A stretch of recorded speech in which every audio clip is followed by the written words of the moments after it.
Oi gente, tudo bom com vocês? Eu sou a Alice e esse é o Ali aqui e hoje a gente vai falar sobre os episódios 2, mas principalmente sobre o episódio 3 de The Last of Us. Então se você ainda não é inscrito aqui no canal, se inscreve aqui embaixo e deixa o seu joinha aqui nesse vídeo.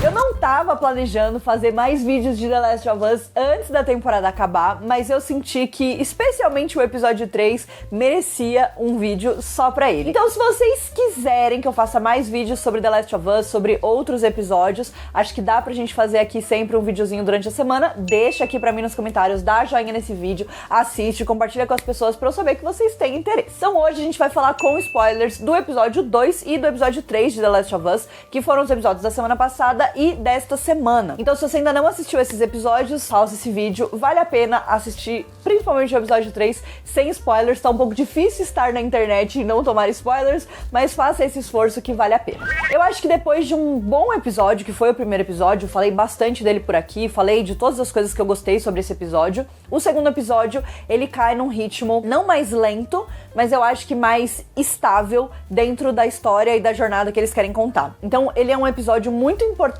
pra direcionar um pouco mais a história, e principalmente porque a gente precisava ir de um ponto do personagem do Pedro Pascal, né, para o ponto aonde ele topa levar uma menina de 14 anos pra algum lugar que nem ele sabe direito que lugar é esse ainda, né? Então, ele tá tentando entender aonde ele pode levar ela e principalmente pra ele deixar de ser aquele cara cético e mais analítico, né? E talvez pensar nas coisas com um pouco mais de emoção, que é uma coisa pra qual ele claramente se fechou muito depois não só da morte da filha dele, mas de várias coisas horríveis que aconteceram né, durante o apocalipse e tudo mais, e né, inclusive a gente até vê ele no primeiro episódio jogando corpos pra serem queimados. Então ele é uma pessoa que colocou essa máscara, né, na frente dele pra realmente se proteger e proteger os seus próprios sentimentos. A gente vê que ele tem pessoas com quem ele se importa, então a gente vai conhecer a Tess ali no primeiro episódio, depois no segundo episódio a gente vai entender um pouco mais da dinâmica do relacionamento deles, e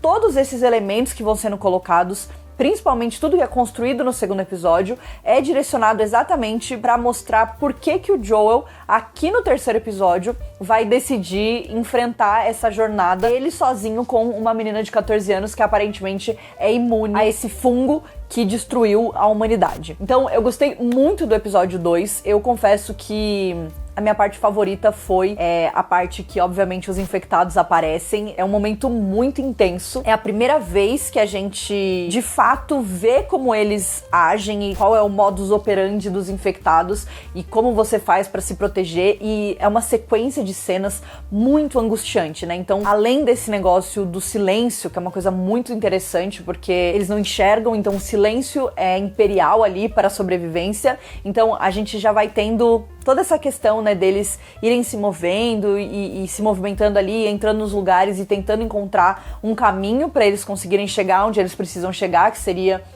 ali no QG dos Vagalume, né, dos Firefly. E a gente também vê pela primeira vez a cidade completamente destruída. É nesse segundo episódio que a gente tem essa informação de que bombas foram jogadas nas cidades para tentar conter a infecção, para tentar conter ali a pandemia, né? Então a gente vê o buraco da bomba, a gente vê também uma especialista que analisou, né, o caso ali, o paciente aparentemente zero, ou enfim, o mais próximo do paciente zero, e né, disse que não tinha o que fazer, só jogar uma bomba e torcer pra ficar tudo bem, porque realmente o que tava acontecendo ali não deveria ser possível, né, aquela mutação não deveria ser possível. Então é um episódio muito importante pra construir essa base, né, pra toda a história de The Last of Us que a gente vai, enfim, explorar mais pra frente, né, pra toda a jornada deles. Então, desde um pouco mais sobre quando começou, que é uma coisa que eu fico muito interessada, gente, eu fico absurdamente interessada nisso, assim, intrigada, é sinistro, assim, né. Ela vendo o desespero dela, ela falando pra eles que não tinha o que fazer. Então, esses momentos são muito legais. A gente também teve bastante, então, de entender mais sobre os infectados e sobre aquelas coisas que conectam eles. Então, eles basicamente são uma coisa só, né? Se você machuca um, se você pisa ali naqueles negócios que ficam no chão, nas paredes e tal, você meio que acorda todos eles. Muito interessante, muito angustiante também, né, esse momento. E aí a hora que eles ficam presos ali dentro do museu e aí os infectados começam a aparecer de todos os lados, e principalmente aquela cena que eles estão escondidos e a gente tem aquela primeira visão do infectado com a cara toda, sei lá, toda grotesca, e aí começa um desespero e corre, e atira e erra, né? Eu achei isso muito legal, que o próprio Joel fala isso depois pra Ellie mais pra frente, né? Acho que é no começo do terceiro episódio. Ele erra muito, né? E isso é uma coisa que eu acho que pra qualquer pessoa que é fã de qualquer franquia de ação, qualquer filme de qualquer coisa assim, que tenha muita troca de tiro, sempre tem essa coisa, né? Os bandidos, eles erram sempre, mas os mocinhos parece que a mira deles é perfeita. E eu achei muito legal que eles trouxeram isso, né? O Joel faz esse comentário, ele, não, mas a gente mais erra tiros do que acerta. E daí ela fala assim, tá, mas isso é porque você não é tão bom assim ou em geral, né? E ele fala, não, em geral. É impossível você acertar todos os tiros, então é muito angustiante de ver que ele tá mirando, só que ele tá nervoso, ele tá assustado, óbvio, ele tá tentando lidar ali com toda a situação, então ele erra muito os tiros, e eu achei isso muito legal e aumentou ainda mais a angústia de tudo aquilo, né, de tudo que tava acontecendo. E aí, finalmente, a gente chega, né, eles chegam ali no quartel dos Firefly, que era pra onde eles estavam indo, que eles tinham que levar a Ellie lá, que de lá eles iam, né, os Firefly iam levar ela pra onde ela precisava ir. A Ellie é mordida de novo na frente, né, do Joel e da Tess, mas a Tess, então, tá infectada, e aí ela se sacrifica, né, ela fica ali pra trás, e é uma cena também tenebrosa, né, o bicho sentindo que ela é parte deles, e ela meio que desistindo ali naquele momento, né, e aí aquelas coisas entrando dentro dela, nojento, porém fantástico, né, e o Joel levando a Ellie, e a Ellie já não querendo ir, né, gritando, falando que ele não podia levar ela, porque ela não queria deixar a Tess pra trás. Então foi um episódio muito, muito intenso, eu acho que foram muitas emoções, e eu sinto que pra todos os episódios de The Last of Us a gente pode esperar isso, entendeu?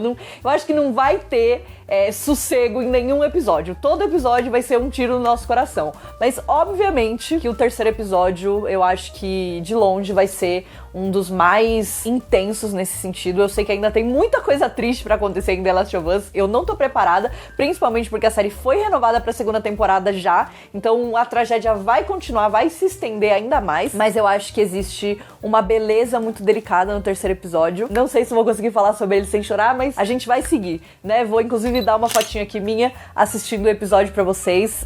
Ele é um episódio... Eu não sei se ele é necessariamente triste, mas ele é um episódio bastante melancólico em alguns aspectos. Mas eu acho que, de uma forma ou de outra, ele também é um episódio sobre um final feliz, né? E eu acho que tudo isso acaba... Oh, meu Deus. Tudo isso acaba fazendo com que esse episódio seja ainda mais intenso, ainda mais incrível, né, do que enfim, a gente poderia imaginar. Então, basicamente, ele é um episódio onde a gente vai conhecer duas pessoas que eram amigas do Joel e da Tess, né, que é o Frank e o Bill, e a gente vai conhecer um pouco mais da história deles. E eu acho que... Eu já falei isso várias vezes pra vocês, eu amo história de apocalipse, amo zumbis principalmente, acho que eles são, sim, criaturas, monstros que são um pouco rejeitados pela maior parte das pessoas, porque em geral eles são muito nojentos, mas eu acho que é muito interessante quando nesses cenários apocalípticos, né, e nessas histórias, a gente tem a possibilidade de explorar ainda mais a humanidade, né, eu acho que isso é uma coisa que é muito interessante sobre histórias de zumbi, e eu acho que uma coisa que tem me atraído muito pra The Last of Us, principalmente, né, e eu acho que, obviamente,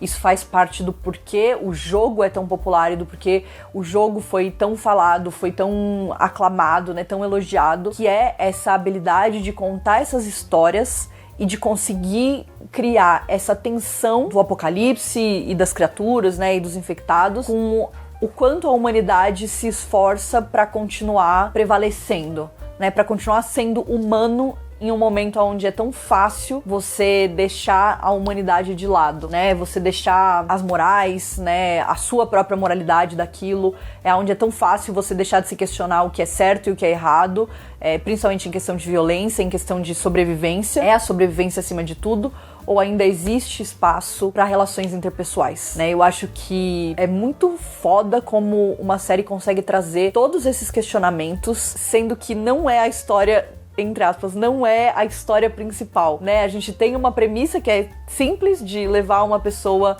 que é imune pra algum lugar onde talvez isso possa ser convertido em uma vacina ou em uma salvação, né, pra humanidade. Mas ao mesmo tempo a gente tem todas essas nuances que vão sendo colocadas aos poucos. Então, desde lá o primeiro episódio, até a forma com que era a relação do Joe e da Tess, né, e até a forma com que o Joe, ele se coloca numa posição onde ele não quer criar essa conexão com a Ellie, porque ele não quer dar esse poder, né, de se machucar. E a história do Bill e do Frank é exatamente sobre isso. O próprio Bill, né, ele fala que antes do Frank chegar, ele não sentia medo, ele não tinha receio das coisas, ele não tinha medo, porque ele não tinha nada pra perder. Né, a vida dele, pra ele, tanto faz. Ele tava ali e tava tudo bem. E a partir do momento que o Frank chega na vida dele, ele começa a sentir esse medo e essa necessidade de se proteger e de proteger a pessoa que ele ama. E eu acho que é muito bonito de ver tudo isso. Essa história foi muito, muito bonita, principalmente porque ao mesmo tempo que era uma história que desviava da história principal, né, ela também era uma história que servia o seu propósito para aquela história principal. Então, desde a gente também ter visto um pouco mais de um outro lado do Joe, né, e da conexão e de como o Joe se identificava com esse cara, né, com o Bill, que era um cara que quando o apocalipse começou, ele era aqueles caras claramente perturbados, né, claramente paranoicos em relação a tudo. Então ele tinha um bunker com um monte de arma, com câmeras e um monte de coisa de segurança, e aí quando ele consegue ficar ali sozinho, ele mesmo, né, prepara o terreno ali pra sobreviver. Ele tem esse instinto de sobrevivência, então ele tem ali um molde, né, de vida que é quase inexistente dentro de uma realidade de um apocalipse. Então ele tem água quente, ele tem comidas, né, ele planta, ele caça, ele tem ali as armadilhas que ele faz, ele tem a cerca pra proteger, ele tem alarmes, né, pra evitar que as pessoas cheguem perto. Então ele tem tudo isso, ele se prepara e ele se fecha, né, nessa casa, e ele se isola dessa forma, e pra ele tá tudo bem, até o momento onde o Frank aparece e ele literalmente, né, derruba todas essas barreiras que o Bill cria, e é muito bonito, né, de ver essa conexão, principalmente depois quando o Bill fala, né, que é a primeira vez dele com uma pessoa, que é a primeira vez que ele tá fazendo isso, e pela primeira vez na vida dele, ele se abre pra alguém e ele vive uma história, meu Deus do céu, ele vive uma história de amor muito linda. E eu acho que é muito bonito de ver a forma com que isso vai sendo levado e da forma com que isso se emenda com a história do Joe de alguma forma, porque é o caminho oposto do que o Joe fez, né? Não que o Joe um dia fosse uma pessoa super emotiva, nem nada, né? Quando a gente conhece ele, a gente já vê que ele é mais fechado, que ele é uma pessoa mais difícil, mas a filha dele causava um pouco de emoções nele, né? Trazia um pouco desse lado mais emotivo e emocional pra ele. Pro Bill era exatamente o contrário, ele foi uma pessoa que viveu a vida inteira dele sozinho, se preparando pra esse dia, né? Pro dia que isso ia acontecer. O dia que aconteceu, ele se isolou completamente, até que ele foi obrigado a se desisolar, até que ele foi obrigado a abrir as portas pra outra pessoa. E aí ele viveu uma vida linda, ele permitiu, né, tudo isso de acontecer, enquanto que o Joe tava se fechando muito. E eu acho muito bonito que no final é a carta do Bill, né, junto com todas as outras coisas que aconteceram ali naquela mini jornada ali, desde o momento que eles saem do lugar que eles estão pra tentar chegar até os Firefly, que coloca o Joe em movimento de novo, que faz ele, né, acreditar, ele ter esperança de que talvez a Ellie possa realmente ser aquilo tudo que as pessoas acham que ela é, né? Que ela possa realmente dar uma chance pra humanidade. E o Joe, nesse ponto, né?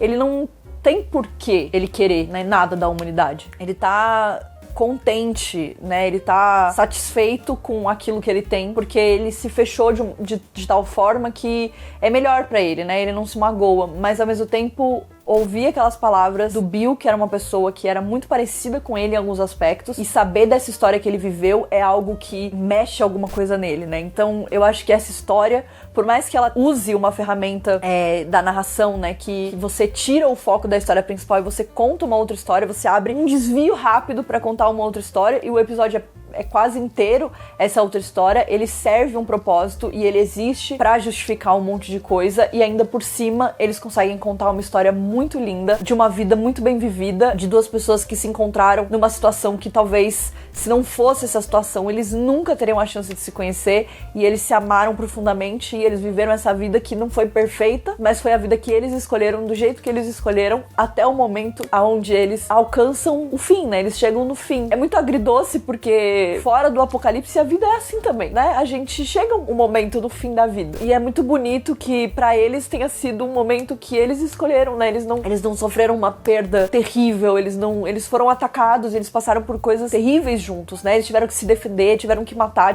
várias coisas aconteceram, né? Se machucaram um ao outro, brigaram, discutiram, se amaram e ficaram juntos. Então, eles viveram tudo isso e no final foi nos termos deles, né? Foi uma decisão deles de deixar. Então, quando o Frank acorda e ele fala que aquele é o último dia que ele tomou essa decisão porque ele tá muito doente, e eu acho que uma coisa muito foda que ele fala nessa parte é sobre como, independente do apocalipse, né? Se eles não tivessem no apocalipse, também não teria o que fazer, não havia uma cura pra aquela doença. É muito bonito que ele tenha tido essa chance de viver todos esses anos, né? Quase 20 anos junto com a pessoa que ele ama, escolhido viver esse último dia junto com o Bill, e que eles fizeram todas aquelas coisas, jantaram juntos, se casaram, num momento onde, antes, né, do apocalipse, era 2003, então ainda não tinha sido instaurada nos Estados Unidos leis que permitiam o casamento LGBT, pelo menos depois do apocalipse, né, durante o apocalipse, quem se importa, né? O importante é que eles estavam ali pra comemorar essa união e que, né, se não tivesse apocalipse, talvez também não teria sido diferente, por conta, enfim, de tudo. Então, eu acho que foi uma história linda. Acho que eu não preciso dizer pra vocês que eu chorei